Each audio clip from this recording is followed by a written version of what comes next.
So 5 or 10 years ago, if you told someone you were buying a Japanese import, they'd look at you a little bit funny and think what you're doing. But today, it's completely different. Volkswagens, Toyota Priuses, Audis, Mercedes, Volvos, family MPVs, trucks, everyone's buying imports. So today we're going to talk about, in this video, why you shouldn't buy an import and how we got into the game. So stay tuned and we're going to talk about, is it just hype, a fad, or is it actually something that's here to stay? So the first thing we're going to talk about are the pros. Number one, condition. This is one of the biggest reasons people are going from the UK models to the Japanese counterpart of the same exact vehicle. So the average Japanese car simply lives a much easier life. Less potholes on the road, thanks to our Kia Starman. Less so on the road, as we know. Better weather conditions in most parts of Japan, and the rain never stops here. So, positive number one, condition. If you compare a like for like, let's say an Audi S3 to a UK version to the Japanese version, you are going to get two different cars, even though they're the exact same one. What do I mean by that? In the UK, we've got a lot of potholes, we use a lot more salt on the road, the weather conditions are not exactly the most ideal, as we know, and it is absolutely the opposite in Japan. Less salt on the road, much better condition.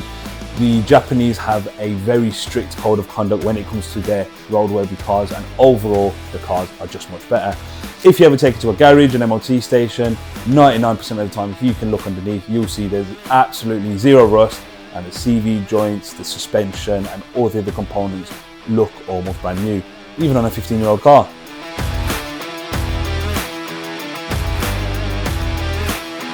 Positive number two. The cars in general have a lot lower mileage. Japan has one of the best transport systems in the world. Trains are everywhere, buses take you on time, and you generally can get somewhere a lot quicker by taking public transport. So people don't always rely on their cars. That's why it's very common to see a 10-year-old car, 2016 or above, with less than 40,000 miles. So that's just an average here. Whereas an average in the UK, we would see a car that is 2016 or above at around 100,000 miles. So you can see the difference. Now, mileage isn't everything. I'd rather buy a well-maintained 100,000 mile car than a neglected 40,000 mile one. But when you have both low mileage and a good condition, that's where imports come into a light of their own.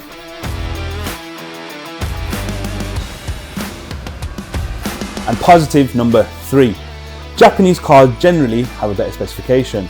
So when buying a Japanese car, you'll notice they tick a lot more boxes, a lot more heated seats, more 360 cameras, especially the Audi counterparts all come with adaptive cruise control and radar. Blind spot monitors are a lot more prevalent, electric seats are a lot more common, and you get a lot more premium different sound systems. Parking cameras are everywhere. Many times we'll compare the Japanese equivalent to the UK counterpart, and we'll notice that the specification has at least £5,000 to £10,000 more value than its UK counterpart. What's not to love?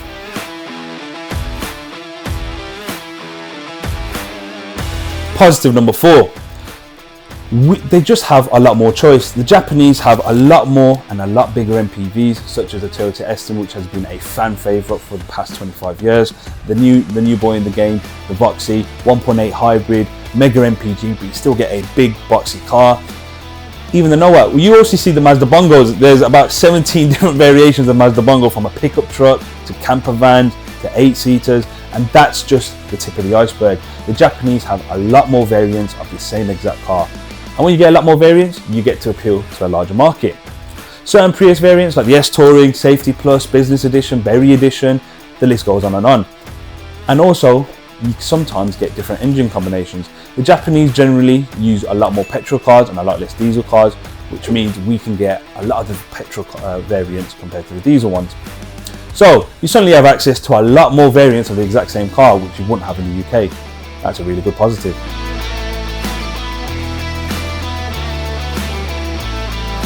And positive number five, value for money. This is the most important one.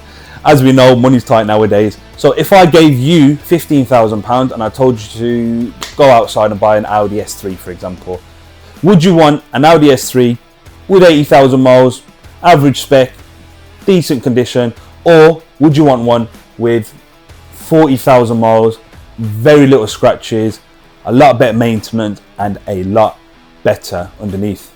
It's a no-brainer, isn't it, really? You get better value for money for the exact same car.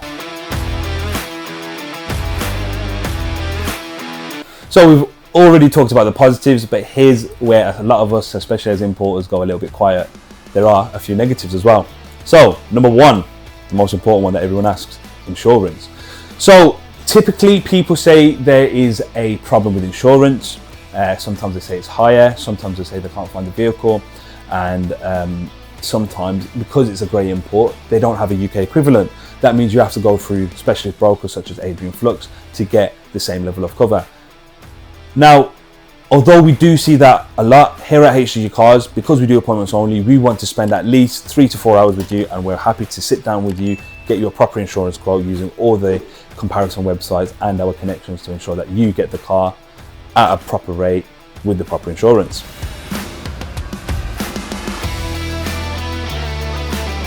And negative number 2, parts. Now, this doesn't apply to your parallel imports, parallel meaning there is a UK equivalent of the car, such as the Audi A3s, the Volkswagens, and some certain variants of the Toyota. We're talking more about the Alfards, the S-Teamers, cars we would classify as grey imports, meaning that there's no UK equivalent. So sometimes finding the oil filters, brake pads, suspension, body parts can be a little bit hard and challenging. However, nowadays there are many Japanese websites that offer next day shipping or overnight shipping from the land of Japan, and you can get the car parts here. However, they can be a little bit more expensive.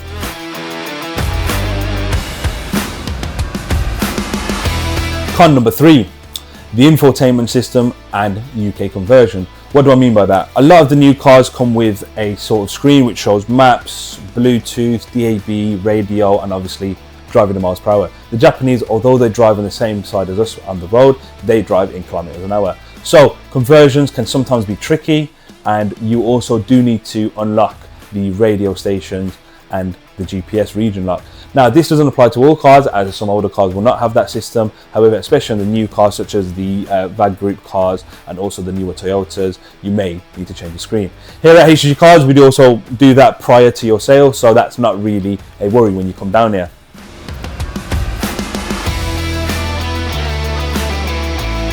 And negative number 4, the resale value. So the market loves imports right now, but buyers will still prefer the UK equivalent. That's because they are unsure about the import, they don't know the previous history, and there could be a plethora of reasons. If you don't know something, you'd rather avoid it, especially if you're spending tens of thousands of pounds.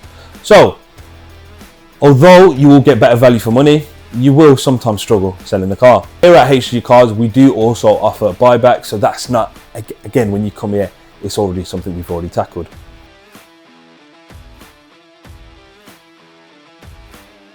And negative number 5, this is one of the main reasons that people do not buy Japanese imports, and that's because there are a lot of bad imports out there. What do I mean by that?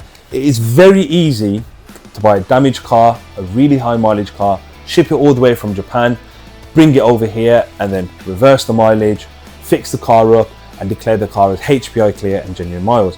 Now, luckily nowadays, there are websites like carvx.jp that you can pay a little bit of money and get a full history check from Japan and ensure that you're buying a legitimate vehicle. However, unfortunately, we've had so many instances where people have come in, they're trying to sell their car to us, which is an import, and we've done our own due diligence, and unfortunately the car has been, as we say, has had a haircut on its mileage.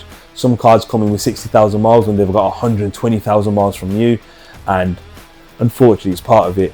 Here at HDG Cars, we provide full auction sheets, export certificates, and we can also provide Japanese paperwork if need be.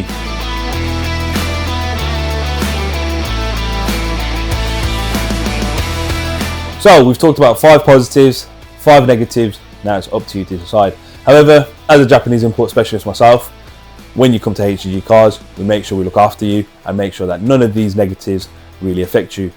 Hence why we do appointments only. We want you to come down, spend time with us, and ask us absolutely any questions whatsoever before buying your first Japanese import. You can check our reviews. We've got a plethora of 5-star reviews. And before we finish off today, I thought I'd just let you know a little bit about ourselves and why we import cars. So originally, me and my father started HDG Cars back in 2018 as a small dealership, just selling sub £5,000, £10,000 cars. Eventually, when we got into the Japanese import game, we realised the cars were, again, the positives. much cleaner, better quality, and we had a lot less warranty claims. So guys, we've talked about 5 positives, 5 negatives, and in my opinion, it is absolutely worth still buying a Japanese import, especially if you buy from us. Obviously, I want your money. That's why so many people are buying them. Again, like I said, cleaner condition, better specification, lower miles, and just often general better value. Yes, you might not sell it as much as you would the UK counterpart, but you never bought it at that price as well. See, you've kind of got to balance the good and the bad. Right, but like any other car purchase, make sure you check the seller before you buy the car. Do your own due diligence. Ensure if you aren't mechanically minded, bring a mechanic down. You know, we are more than happy for you guys to bring down your own mechanic, bring down someone that you trust. You're welcome to go on a test drive with us. You're welcome to look underneath the vehicle, and we also do offer finance and warranty packages.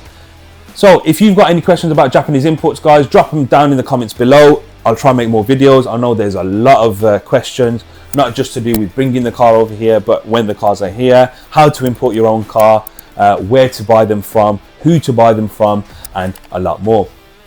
So guys, make sure you like the video, subscribe. Again, I'm still new to this YouTube thing, so if I've made any mistakes, I really do apologize. Again, thank you all for your overwhelming support on social media and pushing us to do YouTube. Thank you especially to Osama for helping me make this video in the first place. And again, I really appreciate all your love and support, guys, and inshallah we'll see you in the next one. Thank you very much. HDGcars.com. See you in the next one.